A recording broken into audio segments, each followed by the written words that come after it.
Hello, good evening and welcome to my humble modern railway, Bedstead Junction. It's about 20 to 10 in the evening and I believe it's July the 19th.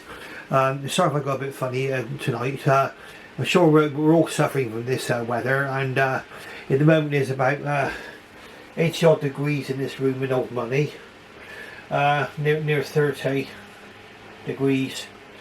And what I'm going to do is I'm going to have a try at doing a 200 subscriber special. A very special moment for me. I mean, very grateful to all those people who have subscribed to my channel, those people who show an interest and watch my channel. Now, what we're going to do is we're going to be just alter my lighting a little bit on here. That's it. Okay. Now the locomotive you see, I've already featured in one that I filmed today. So I was talking about the problems I had regarding this particular locomotive. But what we can do now, we can talk a little bit more about the locomotive itself, and we can just watch it go round for a little while to begin with, and we'll have a little talk about her.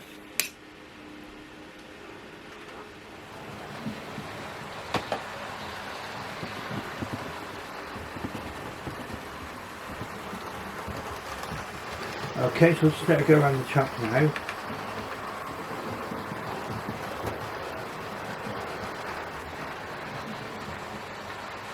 A very, very nice smooth runner now. Running beautifully. See it there, thundering past the signal box there. Now, this is an N15 or King Arthur class. And they were named after Arthurian legends. They're obviously to further the imagination of the railway traveller. Maybe get to attract them to the West Country, where these particular a lot of these locomotives served.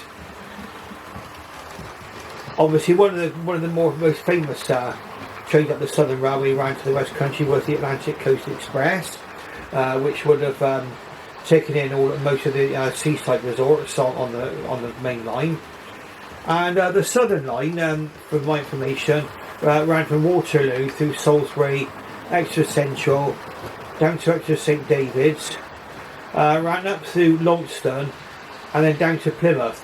Then off of there were quite a large number of branch lines leading to various destinations, a lot of them seaside resorts. And the King Arthur class was one of those locomotives that would have been used for such trains. Now, it's towing a rake of Southern Railway coaches as well, and the whole train is by Hornby.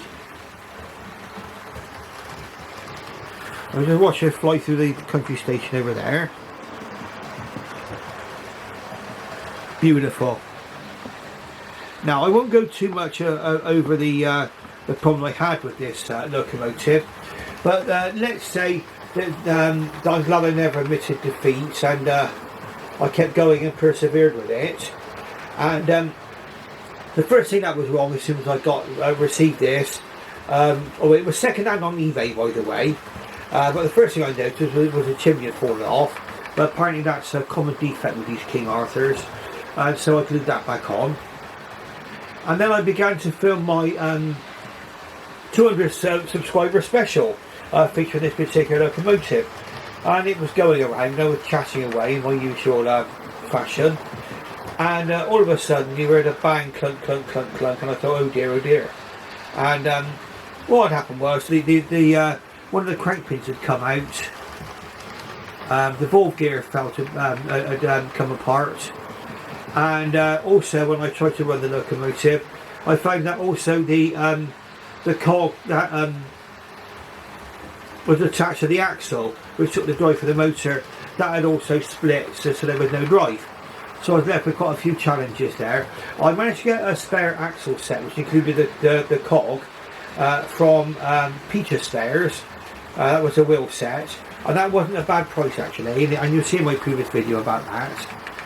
and I managed to reassemble the bolt gear as well, using a little bit of glue to hold it in place. Okay, so now you can see it running quite nicely, and I think I'm going to have this locomotive for very many years to come now. Very, like I say, very happy with it now.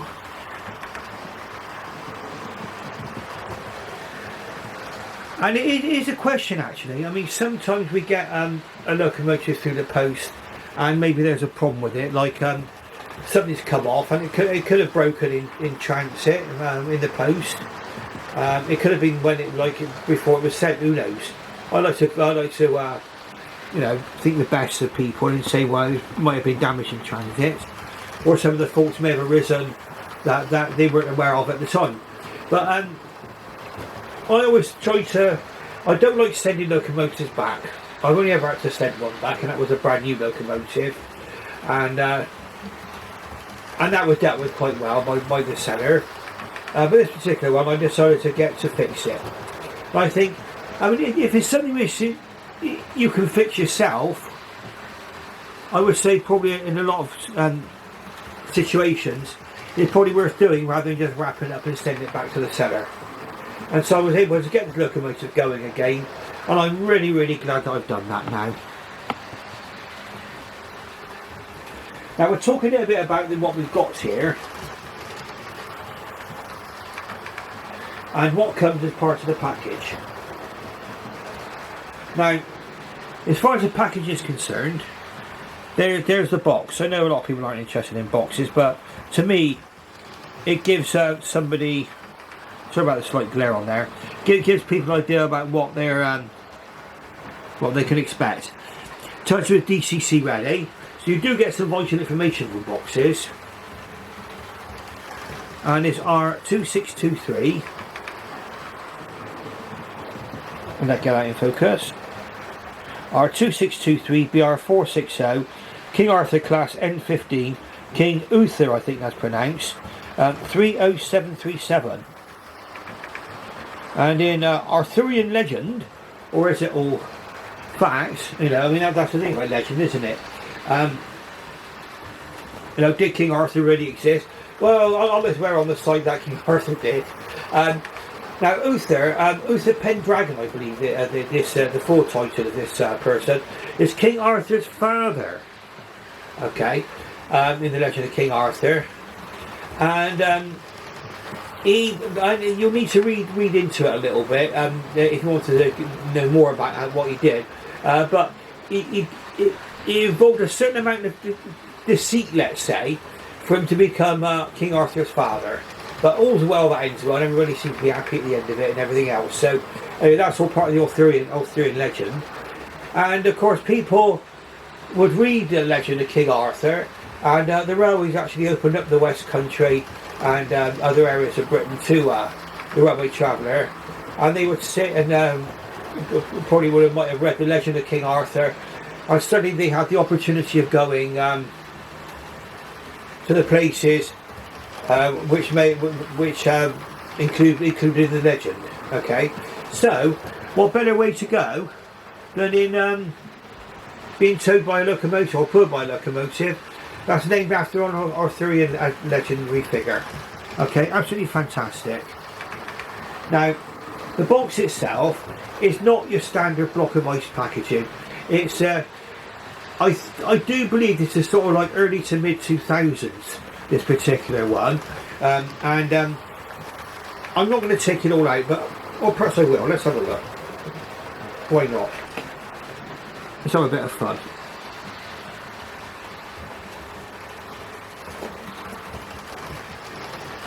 Now you do get quite a lot in these locomotives. I'm glad to say everything was intact.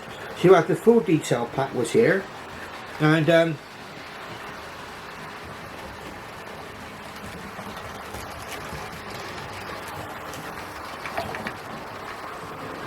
an awful lot of parts which you can fix on there. I do believe that a lot of them you may want to fix, like brake robbins there. There's drain cocks and things like that. There's a front steam pipe I've just noticed, which I'll probably attach onto the locomotive. There's a driver and a fireman in there. All kinds of goodies. But But one of the reasons why it's not, a lot of these accessories are not fixed on here, and a lot of people do complain about accessories not being fixed, is that in certain situations, if you attach them, you could affect the running of the locomotive, where, for example, it might obstruct the movement of the front bogie on tight curves. Okay, this is running on second radius curves. Okay, so what I'm going to do is I'm going to probably keep a lot of the accessory packed together. I'll probably fit the locomotive crew that's included in the detail pack, but I'll probably have a go at painting them first. Okay, so that gives you some idea. It is like a kind of a split polystyrene packaging. The only other one that I know of that came in packaging similar to this is Derwent's Grange cutter locomotive, and all the others are either kind of standard one piece. In fact, the it's good actually, because the actual polystyrene joint there, it splits vertically, so it really is easy to get the locomotive in and out. Another part of the goodies, you get this, which is usual, is an insulating sleeve. You get it photographed on the, we're in focus there. There's the insulating sleeve. For those of you who wish to go DCC. Now, for now, I mean, well, for the foreseeable future, I'm sticking with DC, simply because this is a 6 foot by 4 foot layout. It has to be taken to pieces at the end of every evening, and you know, I mean, a 6 foot by 4 foot layout, so I don't really see the point you running 2 trains on one little chap like this. Okay, they'd catch each other up, wouldn't they? So yeah, I mean, you might argue that there's other reasons for going DCC, but I'm happy with DC for now. Each to our own, of course. We get the instructions with it. Okay, so it gives you all the general advice. The locomotive is fitted with a sealed long life 5-pole motor, which requires no maintenance. After a considerable amount of time, the motor may require replacement. This should be carried out by a Hornby service dealer. Okay. And there it gives you some idea about how to attach some of the accessories. That's a focus. And the red dots is where you should apply the oil. So you should put the various accessories there. And it does tell you how to remove the locomotive body. There. And that's where we would put the DCC chip, look. It's right just in front of the motor there. It was a little bit tight, the fitting of the body onto the chassis. But I would say that sort of happens quite if the locomotive's been you know, around for a long time and the body's never been removed. They can sometimes get a little bit sticky, and once you've got the body off just the once, and it does need a little bit of wiggling and perseverance, then you usually find it's quite easy to get the body on and off afterwards. Now, we can imagine our King Arthur class here, possibly running from Waterloo through Salisbury onto Exeter Central, down to Exeter St David's, via I think they go via Oakhampton, I think it is, yeah, and then they went down to Plymouth. One good piece of news, and I will try and get up there is when I get a chance. I mean, at the moment the things are a bit hectic for me in certain ways, even though I am retired. I will try to get up to the Oakhampton line and Oakhampton railway station, because this is where the locomotives would have actually travelled. I don't think there's a line going down to Plymouth now from Oakhampton. Whether or not they would want to ever reinstate that line, I don't know. I mean, it would give a good alternative to the line which runs through Dawlish and Teignmouth. And bearing in mind what's been happening in Dawlish a couple of times, I mean, maybe an inland route wouldn't be such a bad idea to take you to Plymouth. And then obviously then you can go on to Cornwall by crossing the Royal Albert Bridge. But really, really nice. I mean, One of the things I found on this was that the one of the crank pins kept coming unscrewed. I don't think it was seating properly. I think what was happening was the actual shoulder of the screw was catching on the con rod, on holding the con rod, and of course eventually what would happen was the con rod would go into flip into place, but then the screw would be half undone. And I think that's how we were getting this problem. What I've actually done is I made sure that the screw's located properly into the con rod, and also I put a little drop of Loctite on the back two crank pins. What I've done is I've checked the front two 4 crank pins, and they appear to be okay anyway. They've not come undone ever, so I've left everything as it is. Very, very smooth runner. I mean, really, really happy, as I keep on saying. Sorry, my phone went off then. Now, these locomotives were designed in the early 1920s, I believe, or early 1900s. Let's have a look. Well, they were constructed between 1918 and 1926, okay? And the first batch was built by for the London and South Western Railway, where they hold heavy express trains to the south coast ports and further west to Exeter. After the Lord Nelsons, they were the second biggest 460 passenger locomotives on the Southern Railway, and could reach speeds of up to 90 miles per hour. Okay, they were the original design was Robert Urie, U-R-I-E, and Richard Maltz did a redesign, and Oliver Bullock carried out certain modifications.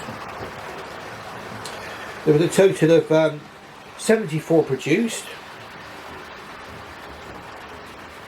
and they were a 460 wheel configuration.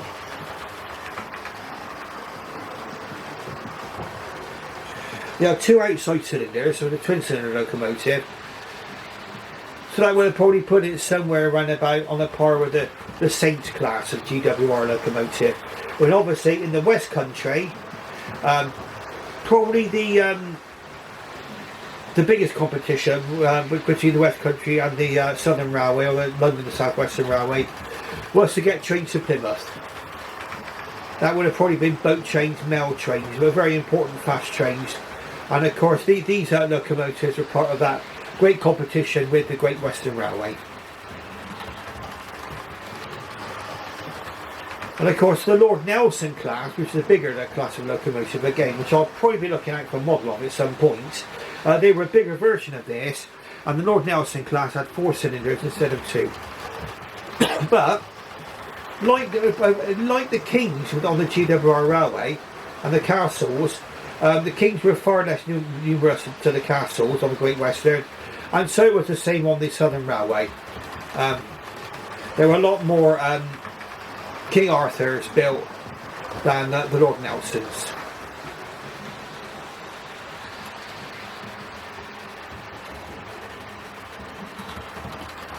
Now, an attractive effort of 26,245 feet-pounds, and they were sort of changed under different modifications, and they were nicknamed for Eastleigh Arthurs, Scotch Arthurs and Scotchmen. So I think that's where they were built. They were all withdrawn between 1953 and 1962, and they were really kind of displaced by the Bullet Pacifics, which would have been the small sort of light Pacifics would have been the West Country class and the Battle of Britain class, and then the heavier Merchant Navy class. There is just one preserved, and I believe that's, if I'm right, that's number 777 Sir Lamiel.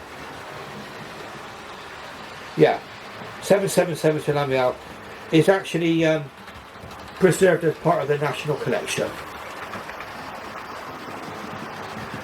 Now, once again, I'm going to thank all the people who have been subscribing to my channel. I think I'm on 205 subscribers, and it's building nice and slow and steady, the number of subscribers to my channel.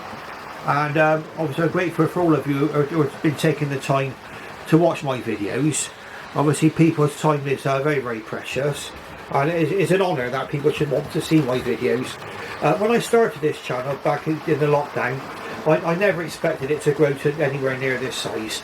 And I just did it really so that family and friends could see what I was up to during the lockdown. And it gradually grew, and the views have grown. I mean, some of my earlier videos have only had about, pardon me, only about 20 odd views. And they're worth looking back on actually. Some of those videos. I did include quite a lot of good locomotives in there. I will be revisiting some of those locomotives. You know, I think probably now my video technique has improved since then, and also I haven't done anything to my layout yet. I mean, I keep on meaning to do that, and I will get around to it one day. Honestly, you probably get to see me gradually develop this layout. It cannot go out permanently. I've not got space to do this permanently at the moment, so it's actually lying on my bed, which is why it's called bedstead junction. Is lots of you know. That's where my head will be leant against tonight when I attempt to sleep in this heat.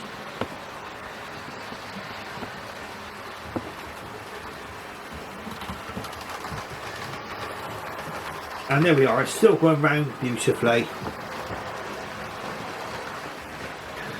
Now, the coaches, they're quite interesting. I picked those second hand on eBay as well, a little while ago, to go in my schools class and my West Country class for the Pacific. And that's the the R162 composite coach in olive green. There's another R162 there, obviously, and then we get to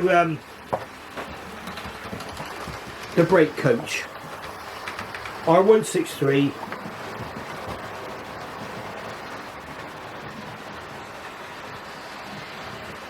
Southern Railway brake third coach, again in olive green.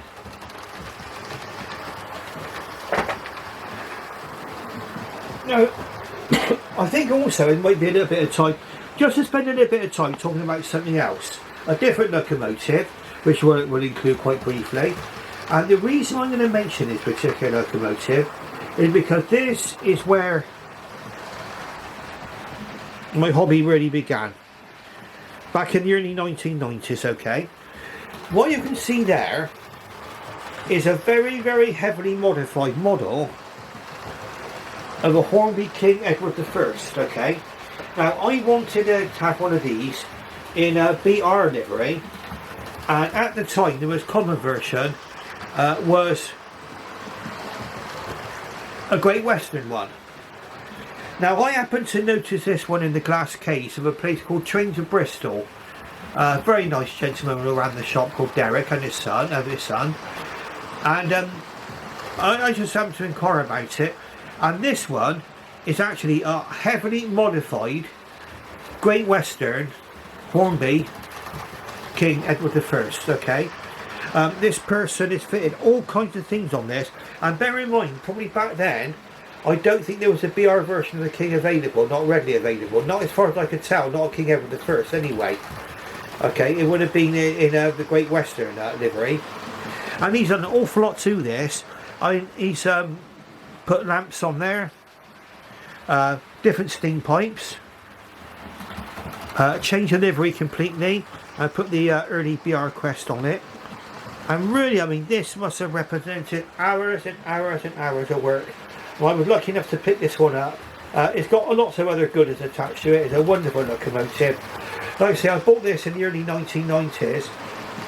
I will say, I did have some years up in the attic where I couldn't bring my monorail down. I mean, it was after I moved to this house, actually. It's a much smaller house than the old one. And, like I say, there's nowhere in this house where I could probably bring everything down. But it was a lockdown that spurred me on to bring this, to bring all my train stuff down and to run it all again. And this was one of the first locomotives that I ever bought in my hobby. Okay, King Edward, the wonderful King Edward I. Now, what we're going to do is we're going to show you something which is highly important. I've got a funny throat here tonight with all this heat. Now, is what are these locomotives like over points? Okay, because it's quite an important thing if you want to run a railway from an operational point of view. So what I'm going to do is I'm going to bring this one round, and it's going to be going through a double junction. Okay, so it is a right hand curve, I'll attach a right hand curve to bring us into this junction, okay? And you'll see what this was like over points, and we'll have a look at her in the station as well.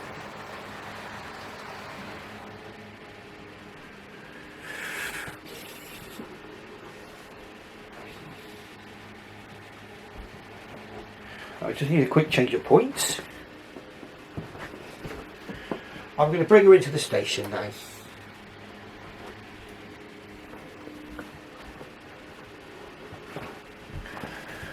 Okay, try to drive her as carefully as possible. And we'll let her go over the... Look at that, just glided over those points there. Absolutely graceful, look at that. Absolutely, I'm just slowing her down, so she's running quite slowly there.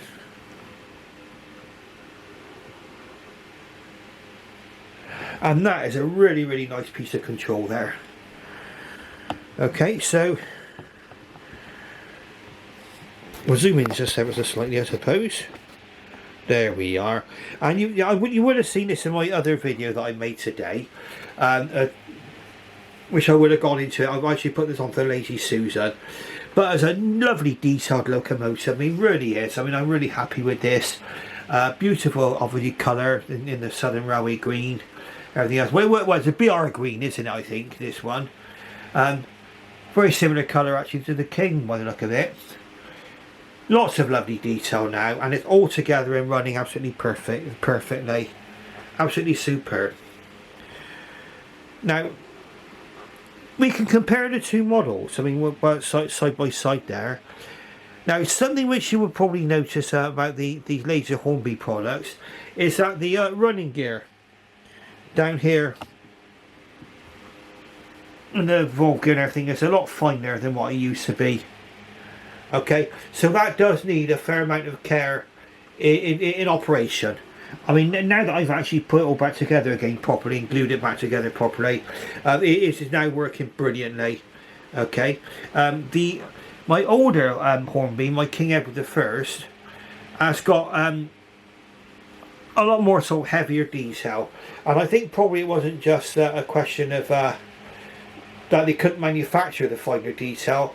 I think these early Hornby locomotives, they obviously knew that people like children were going to get these out and play with them. Okay, so the earlier Hornby locomotives will be a lot more durable, built for sort of more heavy-handed use perhaps. But they're both lovely locomotives in their own way. I mean, the detail down there is beautiful. Look at that. What we're going to do is we're going to have a little run. Now, this is a bit of a difference actually. And we'll quickly run the King run the King out, I think, and give the King a quick run round. And then we'll break things off. As a matter of fact, a quick change of mind in all this heat. I probably won't run the King tonight, so I'll probably run that on another day, because I'm running out of time on the camera now, and it does mean having to have a break in continuity if I were to do that. Now, let's have a look along the train.